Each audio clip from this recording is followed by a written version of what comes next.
All right. You see, I'm kind of excited because I'm usually hiding behind a camera or behind this desk, but today I'm talking to you. I'm trying my best. I'm really excited to be here. Thank you so much for the invitation.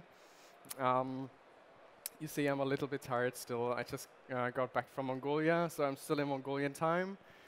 I should be awake, actually, but the whole travel part is, you know. All right. Today, I'm going to talk about stock photography, which is a really new topic to me, actually.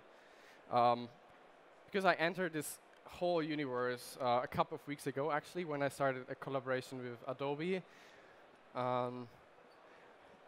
First of all, I would like to tell you something about myself and just a little introduction. I'm Max, I'm 24 years old, and I'm an actual pianist and musician. I compose for film.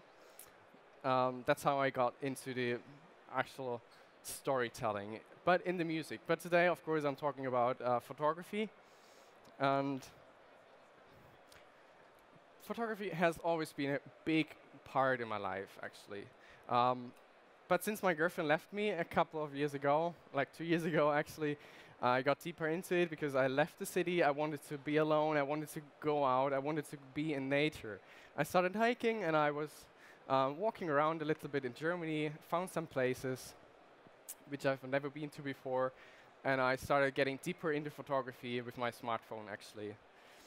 And one night, my friend Felix called me, and he was like, "Hey, Max, they're cheap tickets to Tanzania."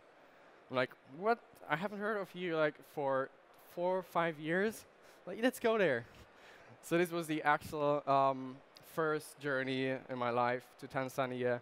And since then, a new passion was born, and nowadays it seems to be unstoppable. I'm traveling a lot. I'm like average, I visit 2 to 3 countries every month. Yeah, but of course, as we all know, traveling is kind of expensive. So I was trying to look for ways to turn my passion into profession. I'm going to show you quickly how I did this or what I'm actually doing these days. I found out that Instagram is kind of an important platform to me because you can reach people worldwide. You have daily inspiration. You meet people. You have a wonderful, positive community, and I'm so grateful that these days 250,000 people is following my every adventure online. I started 1.5 years ago with that, so it's possible in this time, and I'm really happy about that. But why Instagram for marketing? Okay, Instagram is a whole new universe aside of Facebook. It's a totally new market to reach out to companies and for companies to advertise. And that's why I chose Instagram. Super quickly, because I was asked so many times on how I actually earn money. As a photographer, I work with companies and I produce content. I do social media postings, which is basically a sponsored post. I produce stories, Snapchat, Instagram stories, blogs, guest blogs, and so on. Takeovers, community work, and of course account management for other companies. All right, so when I go on a journey, I reach a destination and I have my community in the background.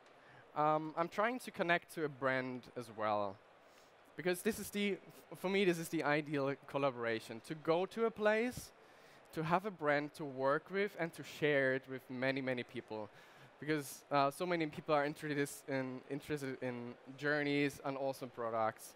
So this is a good way to connect the community to the destination, and then I bring in the brand to the destination, which can be like a camera. I shoot for fashion. I shoot many products in destinations, and then on this way I try to connect the brand with the community, and it works pretty well. I've done several collaborations in the last 1.5 years, and I'm really grateful for that. But what does it actually have to do with stock photography? Stock photography is, to me, a super new market, as I already mentioned, and I'm really excited because it's it's a whole new universe I'm trying to enter right now. And therefore, I'm super happy that I received so much support from the Adobe Stock team. Thank you so much at this point. For me, stock photography was always like this smiling, shiny girl, which we're looking in the camera. I was like, okay, stock photography? Is this really stock photography? And then I got deeper into it. I was totally wrong. There's so many markets. Of course, there's space for this business part. There's so many different stuff. And I found out that there's now, it opened for another kind of photography, this kind of authentic and natural photography. And it's all about storytelling. Storytelling is the most important part in every section of stock photography, as well as my photography is.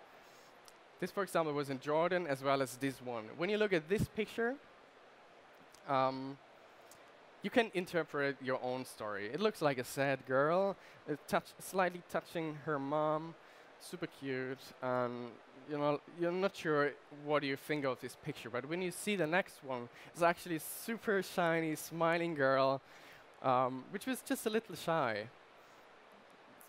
This is part of the storytelling, the storyline behind. It's not just this one picture. It is more than just one picture. It is a whole story, which I try to tell. Yeah, that means stock photography used to tell a message, but now buyers are looking for the whole storyline behind because they want to achieve the buyers at an emotional point. They try to get deeper into the client's feelings because you want to identify with this person, actually. That actually was the reason for me to enter this market, because my point of view changed completely from this super strong, clear stock image in my head to this super wide, open, natural field. Since I'm not a Photoshop king like Lasse, who's going to talk about later as well, he's doing magic with his pictures, and he's composing all his pictures like how he wants to do it. And since I don't have the chance to do this, I capture the moment when it comes to it. Yes, and therefore I'm really happy that I recently teamed up with Adobe for an amazing trip to an amazing country with amazing people, to Mongolia. And by this example, I would like to tell you more about how I set up an image, how I try to tell the story, why I take this picture. And afterwards, I'm going to tell you some tips and tricks, like how I set up my journey. Yes, Mongolia. Why Mongolia, actually? When you think of, hey, I would need some vacations. Who of you needs some holidays these days? I bet everyone. And you're thinking of Spain, you're thinking of Portugal, Iceland, maybe Canada. But Mongolia is kind of, it is in your head, but it's really far. It's not like the first destination you would like to go when you have a week free. That's why I wanted to go there. And we stayed there actually for 1 week in a nomadic yurt, which was really nice because it gives you the opportunity to really feel the country. Usually I'm rushing through, I'm going from one destination to the next one, A, B, C, D. But this time was totally different and I loved it. This country is super diverse. It has huge forests, it has lakes, mountains in the west.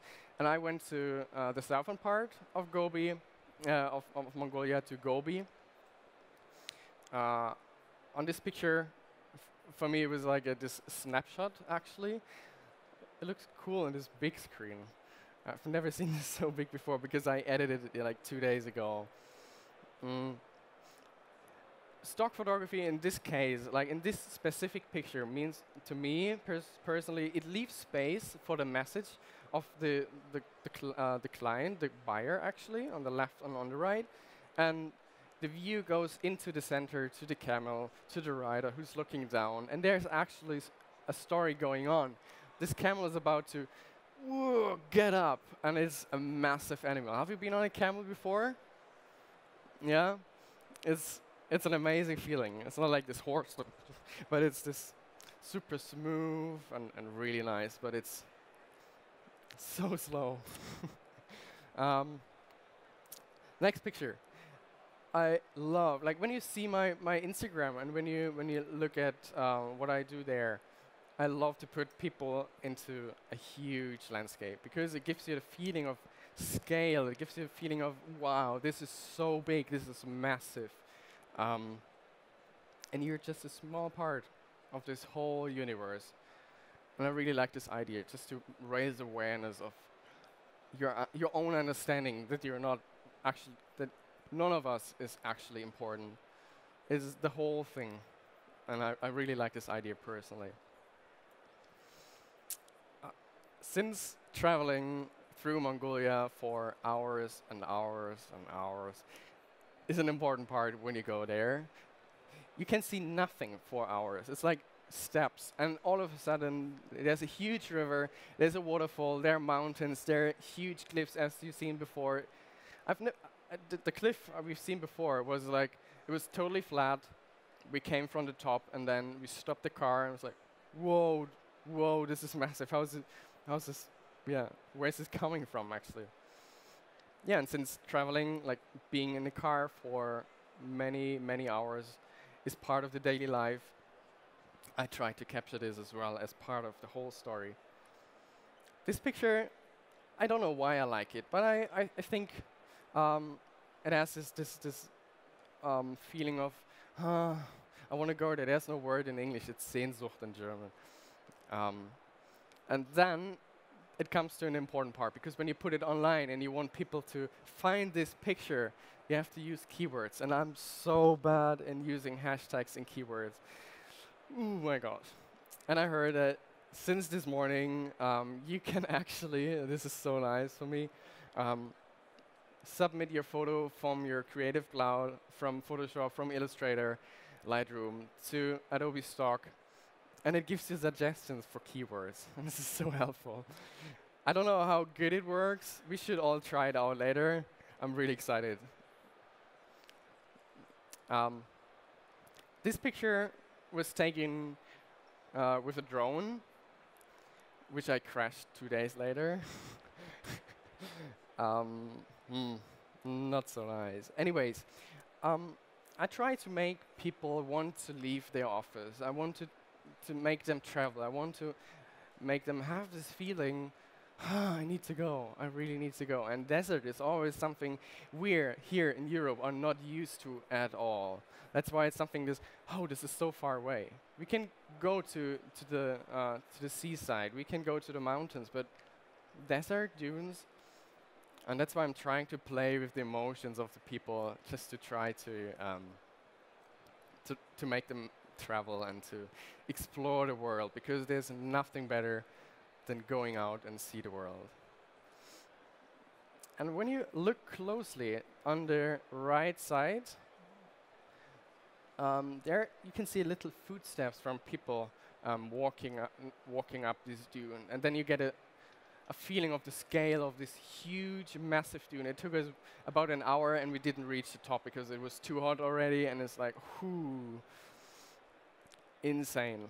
Oh, and when we went there and we set up the tent at night, I was like, okay, there's a mountain in the background. But when I woke up, it was actually sand dunes. It was super surprising.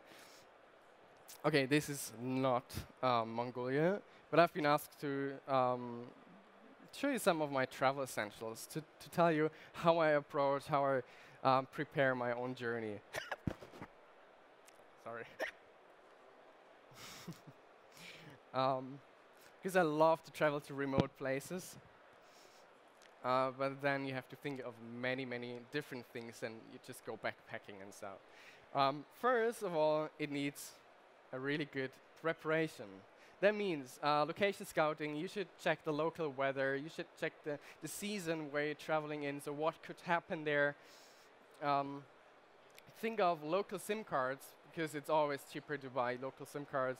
Charge all your batteries. I always forget this, because I'm coming from a journey. I'm like super dead, washing my clothes, off to the next one, and then it's like, no camera. Yes, more preparation. That actually means also that you should think further. What if? Okay, I have a second hard drive, I have a second phone cable, and I always, don't laugh, I bring toilet paper. It is so important, you have no idea. Bring clothes for all kind of weather, because you never know. There's a good example. When I went to Austria a month ago, it was really nice weather, and everyone's like, ah, super warm, super light clothes, and not waterproof and stuff. And I brought my waterproof pants, and they were like, haha, what are you doing, actually? I'm like, ah, we'll see, we'll see. And then 2 days later, we went to a waterfall. Everyone got soaked so bad, and I had my waterproof pants, and I was like, you know, use apps. My favorite free apps are actually photo pills, so you can check where is the sun going to rise, when is sunset, where is the Milky Way, is there full moon at this day, so you can plan in advance. Also, when you go abroad, Google Maps doesn't always work. Keep this in mind. There's another app called maps.me.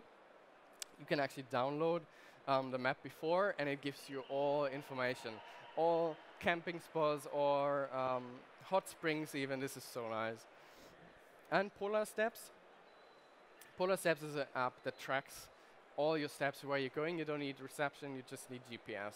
And it's really nice to have to see where you've been. Travel lights. Do you really need this tripod? I'm always asking me these questions. During the journey, I'm like, yes, I would have needed it, but I didn't bring it, so I found other solutions, setting up on a rock and stuff. Bring headlamp, a pen, because you always need a pen. So many people forget about pen. And walkie-talkie, which is super useful when you work with people together. Also, a clubmate, because when I'm traveling, I forget about the clubmate, and then I'm finding it in my pocket, and I'm like, oh, yes. Keep yourself well organized during your travels. You have faster access to everything. It's less messy.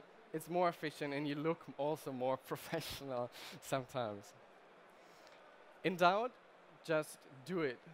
If you're not sure if you should take this picture, take the shot. You have no idea. Maybe you could use it, especially in stock photography. And this is maybe the most important part. Learn to disconnect and to enjoy.